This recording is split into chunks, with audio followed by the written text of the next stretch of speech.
Shabbat Shalom a todos. Vamos a comenzar con el estudio de la paracha semanal. En este caso vamos a estar estudiando la paracha Pekudei. Vamos a estar tocando un tema en particular que está relacionado directamente con una de las personas claves en todo este proceso del Mishkan.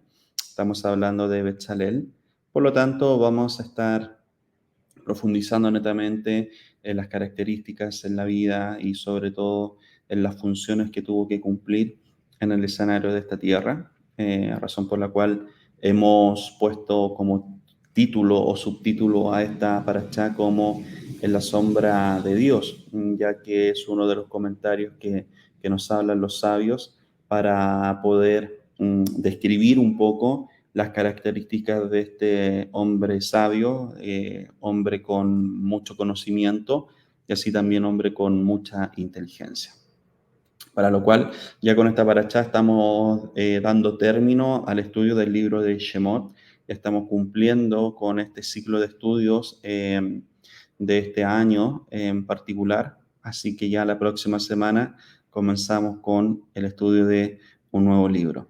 Para lo cual, les invito también a que puedan ir profundizando mucho más lo que puedan estudiar en este día relacionado a esta paracha, para que se vayan dando cuenta netamente de todos estos detalles tan interesantes que podemos ver en Pecudei, sobre todo ya viendo prácticamente una culminación de un proceso que ha de permitir un acercamiento entre Dios y así también con su pueblo.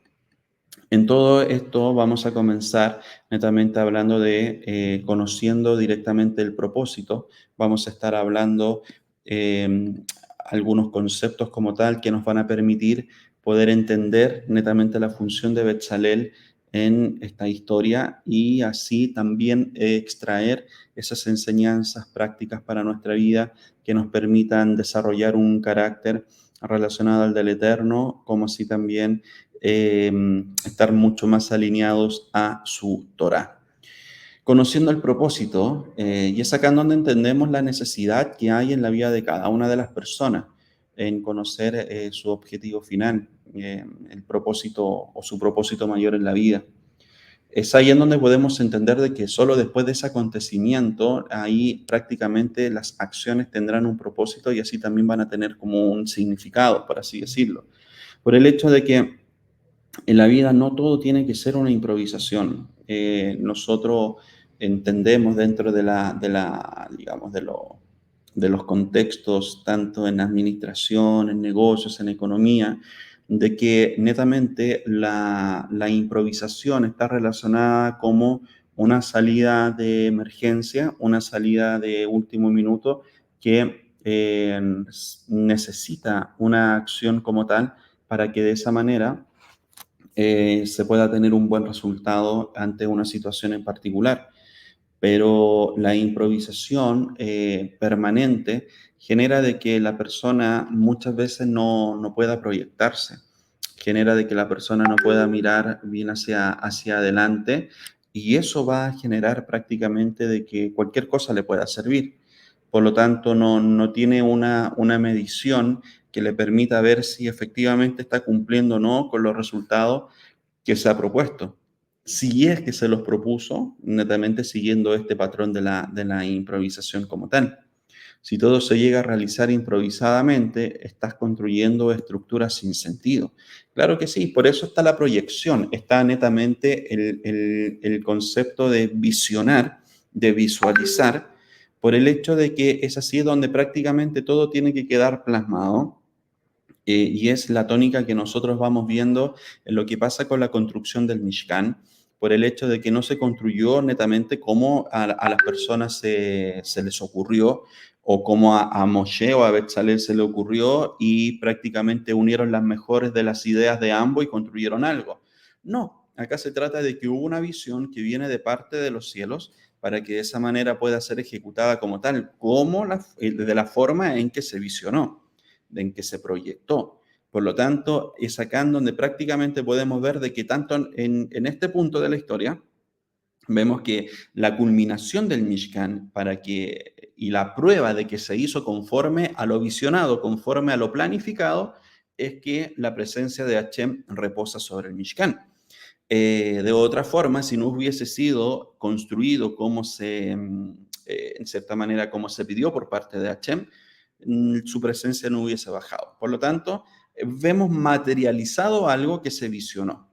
Por esa razón, en una oportunidad, hablaba con una persona y le decía netamente la importancia de proyectar, la importancia de la proyección netamente para ver efectivamente cómo están relacionadas tus acciones para poder lograr ese objetivo que tú te quieres plantear en la vida.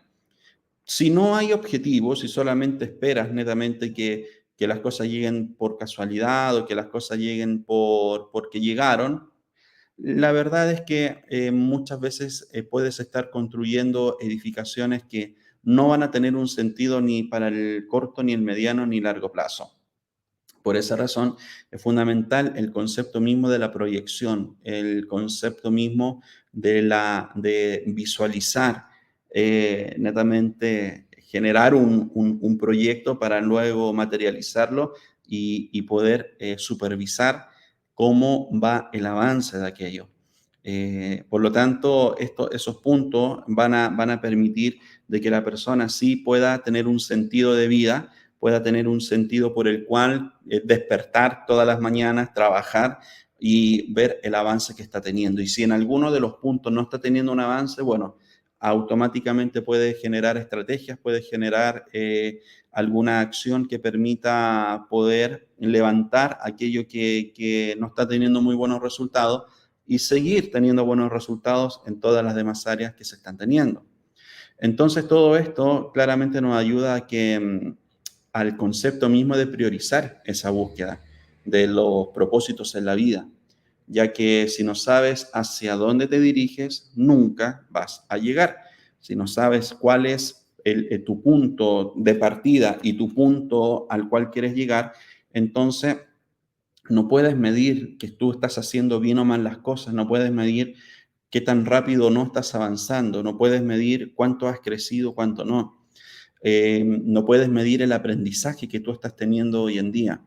Eh, cómo tú te visualizas de aquí a un cierto tiempo, de aquí a un año, de aquí a 5 años, de aquí a 10 años. Qué es lo que quieres lograr, alcanzar, no solamente en el aspecto material, sino que en todos los aspectos de la vida. Cuando tú te planteas esas metas, esas proyecciones, esos objetivos, efectivamente tú puedes trabajar para poder lograrlo. Una cosa es querer algo, una cosa también es desear algo. El querer o anhelar algo, como hablábamos unas semanas atrás, queda en eso. Pero el desear es una fuerza interna mayor al querer o al anhelar que te va a permitir llevar a acción cosas para que de esa manera tú puedas alcanzar o acercarte a tu objetivo final. Pero estás trabajando para eso. El problema es cuando no sabes para qué trabajar, no sabes para qué o qué objetivo quieres alcanzar o lograr. Por lo tanto, cualquier cosa que llegue a tu vida va a servirte. Y es el caso netamente de Betzalel y también es su grado de sabiduría. Hay tres componentes en Betzalel que son fundamentales: la sabiduría, el conocimiento y la inteligencia. Tres puntos, pero que son sumamente relevantes y que también los sabios mencionan mucho en cada uno también de sus planteamientos en el debate. ¿Por qué razón? Ya que no solamente fue un diseñador, sino que también fue un supervisor de la construcción del tabernáculo. Se dan cuenta de que en la visión es prácticamente donde se visualiza lo que tú quieres ver materializado, pero la supervisión también es fundamental para ver efectivamente si es que el avance está siendo correcto en el tiempo, en la calidad y en el diseño o no. Y esa forma te va a permitir poder tomar las medidas necesarias para poder hacer cambios, transformación o seguir si es que estás teniendo buenos resultados respecto a aquello. Por lo tanto, literalmente su nombre significa en la sombra de Dios, debido a su habilidad arquitectónica. Pero no solo eso, sino que también está relacionado directamente con el hecho de poder entender cosas que no entendían los demás. Prácticamente la revelación de secretos por la cual ahí también los sabios nos dicen y lo vamos a ver, con lo cual podía descifrar los códigos que estaban en el alumbramiento de algunas letras hebreas y que esa codificación era la misma con la cual se creó el mundo. O sea, estamos hablando de una persona con alto grado de revelación, alto grado de sabiduría, alto grado de conocimiento.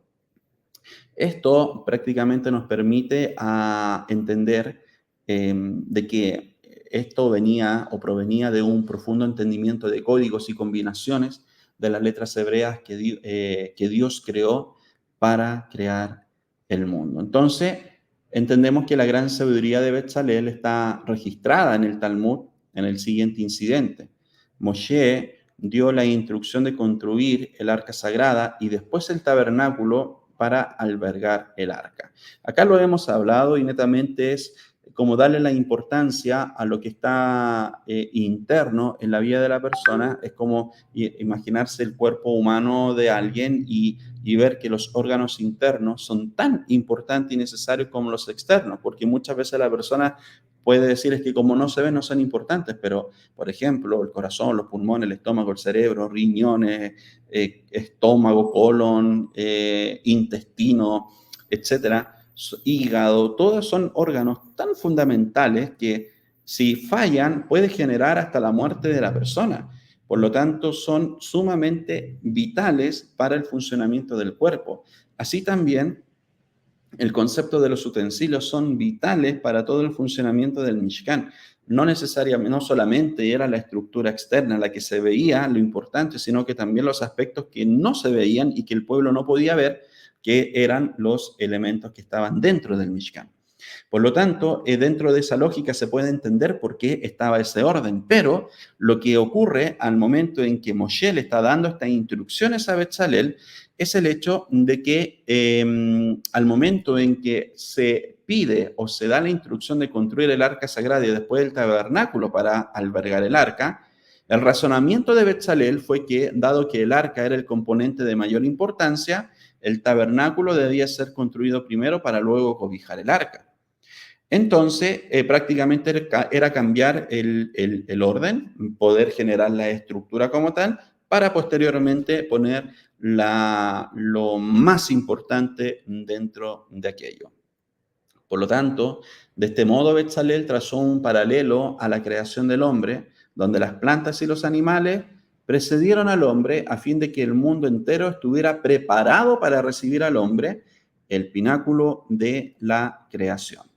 Entonces, bajo esa lógica, también aconseja netamente aquello. Hay uno de los comentarios de los sabios nos dicen y nos plantean de que posteriormente Moshe dice esto, o sea, en cierta manera es como que tú hubieses estado en la sombra de Dios, porque antes de que te dé las instrucciones tú ya las sabes.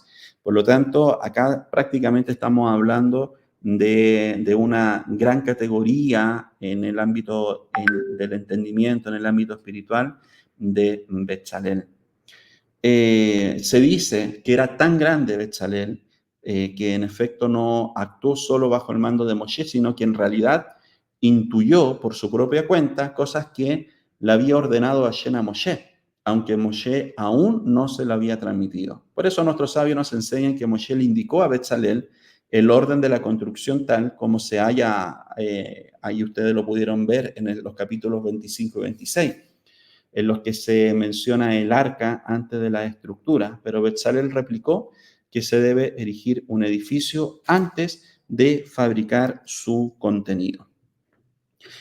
Lo importante y lo fundamental de todo esto es lo que nos podemos encontrar netamente en los contextos como tal de esta historia, sobre todo con una información bien interesante que también encontramos en el libro de nuestro rabino, en las Buenas Nuevas según el COVID-19, un libro muy, muy recomendado, se los recomiendo.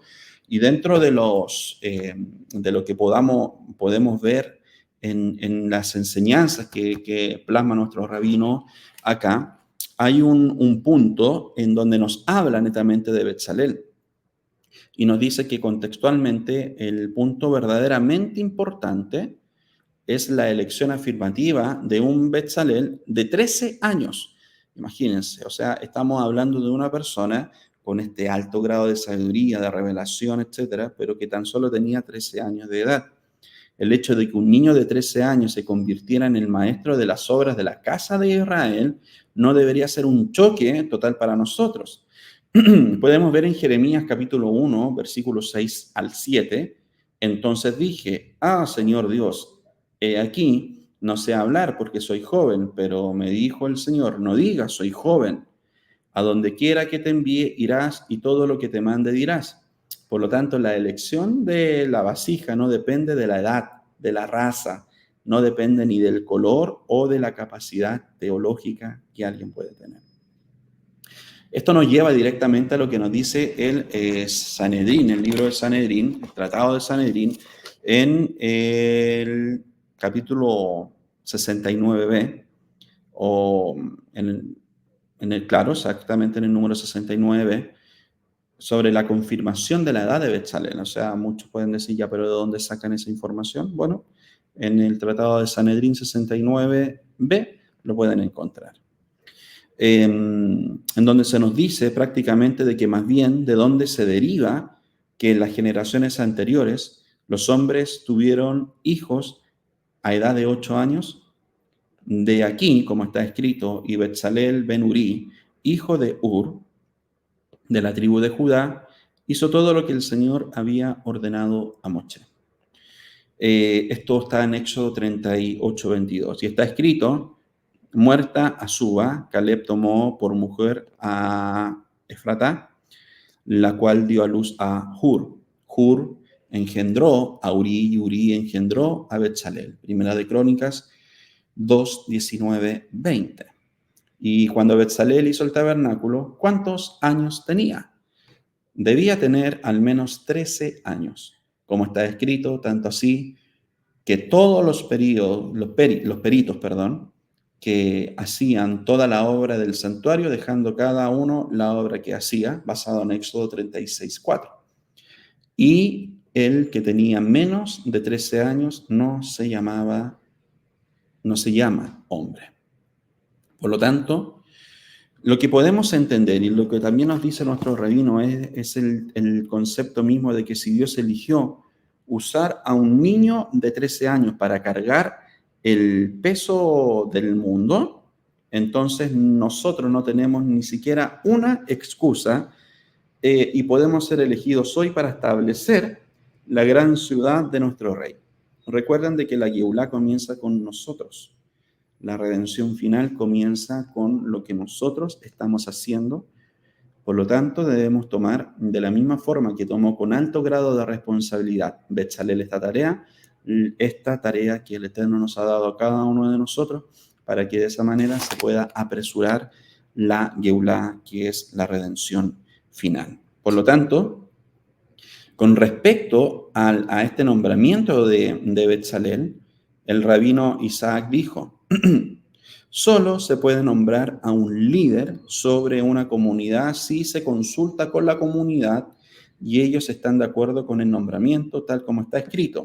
Y dijo Moshe a los hijos de Israel, mirad, el Señor ha llamado por nombre a Betsalel ben Uri, hijo de Ur, de la tribu de Judá. Éxodo 35:30.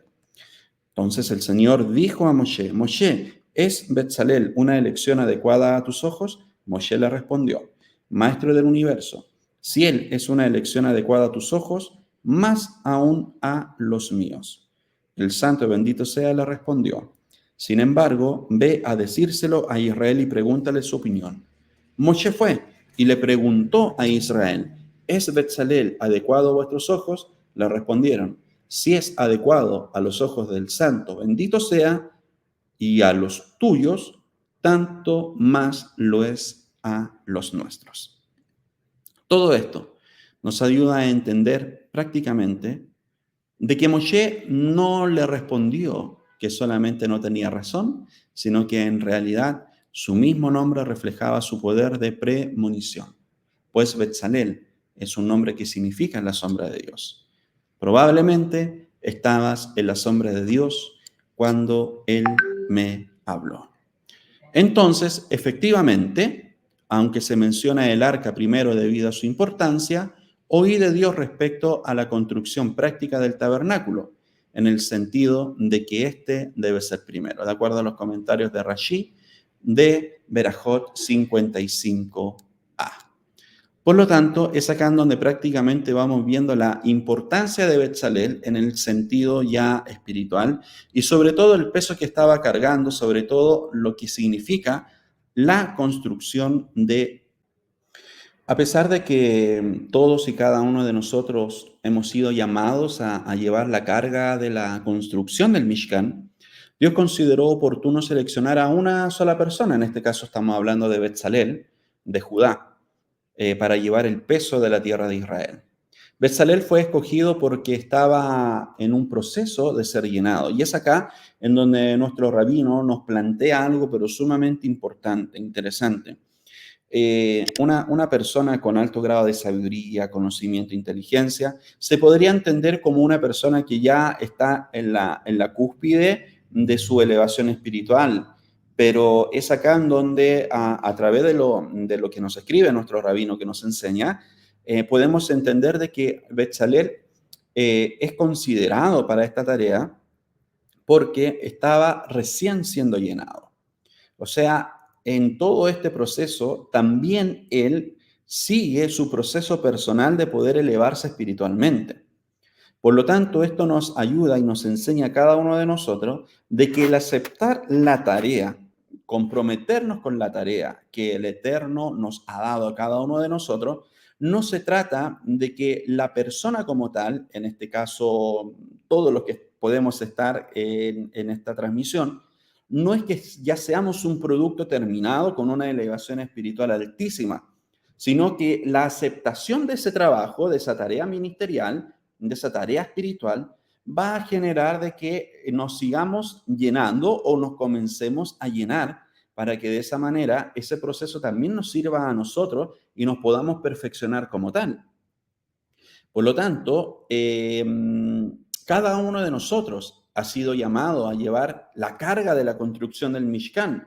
Dios consideró oportuno seleccionar a una sola persona, Betzalel, de Judá, para llevar el peso de la tierra de Israel. Betzalel fue escogido porque estaba en proceso de ser llenado. Betzalel solo había comenzado a llenarse, pero aún no había alcanzado la plenitud completa cuando fue nombrado por Dios. Cuando Betzalel comenzó a trabajar, el Señor lo llenó. La plenitud de nuestra labor tiene lugar cuando establecemos la ciudad de refugio. Todo esto netamente nos ayuda a entender de que el primer paso de todo esto para ser llenado es aceptar la tarea que el Eterno nos ha encomendado. El error de muchos es esperar que quizás entrar en un proceso de rectificación, en un proceso de transformación, en un proceso para mejorar con sus propias fuerzas. Y una vez que ellos se sientan ya como aptos para, recién ahí podrían aceptar una tarea. Pero eso puede demorar mucho tiempo, eso puede demorar muchas décadas. Y si no hay un compromiso espiritual y ministerial detrás, es muy difícil de que los tiempos sean óptimos. Por lo tanto, el aceptar la tarea nos está indicando e invitando a que nosotros podamos llenar nuestras vasijas. Y mientras estamos desarrollando lo que el Eterno nos está pidiendo, aún así nosotros nos seguimos llenando para poder compartir con los demás y llenarnos nuevamente y con lo que no hemos llenado, compartirlo con los demás y así sucesivamente. Por lo tanto, es un proceso hermoso para la vida de cada uno de nosotros el hecho de que de esa manera podemos incluso hasta acelerar nuestra perfección como hijos de Hashem. Mira, yo he llamado. En el término mira, basado en este contexto, prácticamente lo entendemos como una llamada a la precaución. El hecho de que el Mishkan solo pudiera ser moldeado por alguien que Dios hubiese imbuido a espíritu divino, sabiduría, entendimiento y conocimiento, era una indicación de su nobleza. Por lo tanto, era apropiado que se comportaran hacia él con especial cuidado. Dios está usando a Betzalel como un arep, un garante, para un prototipo de ciudad de refugio, para que la casa de Israel escape de la ira de Dios a través de los sacrificios del sumo sacerdote. Todos nosotros estamos llamados a hacer un sacrificio vivo para el bien de toda la casa de Israel. Por lo tanto, cada cual tropezará con su hermano como huyendo ante la espada, sin que nadie los persiga, y no podréis oponer resistencia delante de vuestros enemigos. Levítico 26:37. De esto hay una explicación midrashica bien interesante, basada en Be Hashelu, Ish Be Ahib, tropezar unos con otros.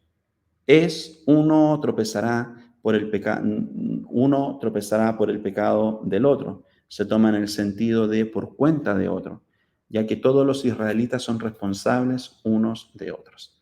Y es lo que vemos en Betzalel, de que está tomando una responsabilidad por el bien de todo el pueblo del cual él es parte. Es la forma en que nosotros debiésemos comportarnos, es la forma en que nosotros debiésemos ayudar a los que son parte de nuestro pueblo. El problema es cuando tú tratas de perjudicar de una u otra manera a quienes están en tu misma fe. En cierta manera es como tú hablas Torah, pero no actúas Torah. Tú hablas del amor hacia el prójimo, pero tú no lo practicas. Tú, en cierta manera, quieres ser edificación para el resto, pero estás en otros aspectos destruyendo la vida de otras personas. Entonces, ¿no crees tú de que existe una incongruencia ahí? Por esa razón, entendemos de que el conocimiento de la Torá sí o sí tiene que generar en la vida de la persona transformación. Tiene que generar de que haya conocimiento, entendimiento y sabiduría. Si lo hablamos dentro de este concepto, de este sentido o contexto, Betzalel entendió claramente que la Torá y las mitzvot no preceden al Espíritu Santo, la morada de la Shejinah, o el cuadro más amplio de lo que Dios está haciendo. En verdad, hemos sido llamados para volver a la Torá, pero debemos volver a la Torá en el orden apropiado. Primero entendiendo el plan global de Dios y luego dándonos cuenta de que la labor que Dios nos ha llamado a hacer tiene que ser hecha a través de la Torá y el Espíritu Santo, a través de la realización de las mitzvot, que son las herramientas. Y si nos vamos al Brit Hadashah, en Mateo 5:16, nos encontramos con lo siguiente, hablando Yeshua. Así alumbre vuestra luz delante de los hombres, de forma que vean vuestras buenas obras y glorifiquen a vuestro Padre que está en los cielos.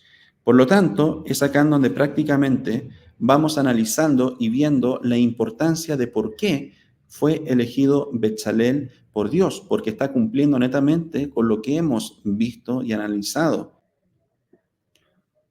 entendiendo también de que Betzalel siempre procuró el bien para con los demás, procuró de que todos pudieran verse beneficiados con la tarea que él estaba realizando, y nunca entró ni vanagloria, ni jactancia, ni nada por el estilo, por aquello, sino que él tenía muy claro cuál era su rol, su función, y que netamente era una herramienta, un instrumento en las manos de Hashem. Es bien interesante lo que nos dice Berajot, capítulo 55a, 13. Rab Yehudá dijo que Rab dijo, Betzalel supo unir las letras con las que se crearon el cielo y la tierra. ¿De dónde derivamos esto? Está escrito aquí en alabanza a Betzalel. Lo he llenado del Espíritu de Dios en cuanto a sabiduría, inteligencia y ciencia por toda clase de obra arquitectónica, Éxodo 31:3. Y está escrito allí con respecto a la creación del cielo y la tierra, el Señor fundó la tierra con sabiduría y con inteligencia estableció los cielos, Proverbios 3:19. Y está escrito, y por su ciencia fueron divididos los abismos y las nubes destilan el rocío, Proverbios 3:20. vemos que la sabiduría, el entendimiento y el conocimiento, las cualidades con las que se crearon los cielos y la tierra, se encontraban o se encuentran en Betzalel.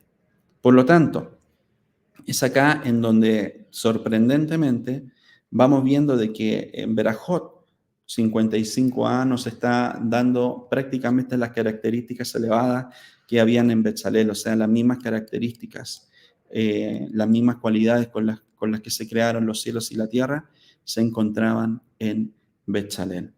Por lo tanto, es sorprendente lo que los sabios dijeron en Berajot, capítulo 55, que Betzalel sabía cómo emplear las letras del alfabeto y ordenarlas de manera en que Dios las había ordenado cuando las usó para crear el universo. Y es acá en donde vemos que nuestro párrafo de la Torá dice que Dios había llenado a Betzalel con un espíritu divino, con sabiduría, con perspicacia y conocimiento. Salomón usó un lenguaje similar cuando describió cómo Dios creó el universo. Esto lo vemos en Proverbios capítulo 3, 19 al 20. El Señor fundó la tierra con sabiduría y con inteligencia estableció los cielos, y por su ciencia fueron divididos los abismos, y las nubes destilan el rocío. Las palabras, he aquí, yo he tomado por nombre a Betzalel, significa que los israelitas deberían maravillarse de que ya en el momento de la creación Dios había previsto que un varón de la sabiduría de Betzalel estuviera en la tierra para formar parte del pueblo judío en un momento en el que sus talentos serían requeridos. El significado literal de su nombre es que estaba en la sombra del Señor. Dios está usando a Betzalel como un arep, decíamos, como un garante, para un prototipo de ciudad de refugio, para que la casa de Israel escape de la ira de Dios a través de los sacrificios del sumo sacerdote. Todos nosotros estamos llamados a hacer un sacrificio vivo para el bien de toda la casa de Israel. Por lo tanto, lo que nos ayuda a entender Betzalel netamente es la importancia de tomar la tarea con responsabilidad y cuál es el impacto que podemos provocar para toda la casa de Israel, para todo el pueblo, más bien dicho, para todo el pueblo de Israel. Betzalel asumió la responsabilidad de ser el luchador por la libertad espiritual de toda la casa de Israel, lo que podemos entender en el Or Jajaim, que expone lo siguiente. El nombre Betzalel sugiere que él era el hombre a través del cual se proporcionó un refugio para Dios en la tierra. Ben-Uri sugiere que el padre de Betzalel veía a Dios como la fuente de su inspiración e iluminación. Ben-Hur es una referencia a la libertad. Ben-Hurim. Betzalel ayudó a liberar a los israelitas del estigma que quedaba, más bien dicho, del becerro de oro, ayudando a Israel a recuperar su favor delante de Dios. Por lo tanto, si ustedes se dan cuenta, no solamente se trata de una construcción, de una edificación material, sino que va más allá de recuperar una identidad que se había perdido por una transgresión, como es el caso del becerro de oro. Por lo tanto, la responsabilidad de Betzalel era más que simplemente edificar el Mishkan, sino que también era traer luz y libertad a Israel del caos y del estigma que rodeó el incidente del becerro de oro. Betzalel de Judá es una imagen vivida del Mesías que también traerá una garantía para todo Israel. Por lo tanto, es acá en donde también se nos enseña de que la figura mesiánica la podemos ver plasmada en Betzalel, por el hecho de que no solamente la tarea de él era la construcción del Mishkan, sino que va más allá, era traer luz en donde había caos y donde había oscuridad. Hoy en día estamos en un mundo lleno de caos y lleno de oscuridad. Por lo tanto, tienen que levantarse todos aquellos que hemos sido llamados para que de esa manera, a través de la Torá y a través del Ruach HaKodesh, podamos ser una luz en medio de toda esta oscuridad y en medio de todo el caos que está viviendo en este mundo. De esa manera poder entender lo fundamental y lo importante que es para cada uno de nosotros esta tarea y sobre todo tomarla con un alto grado de responsabilidad. Que el Eterno siga bendiciendo tu vida y mi vida como así también podamos disfrutar mucho de este Shabbat y que sea de gran bendición y edificación para nuestras vidas. Shabbat Shalom a todos.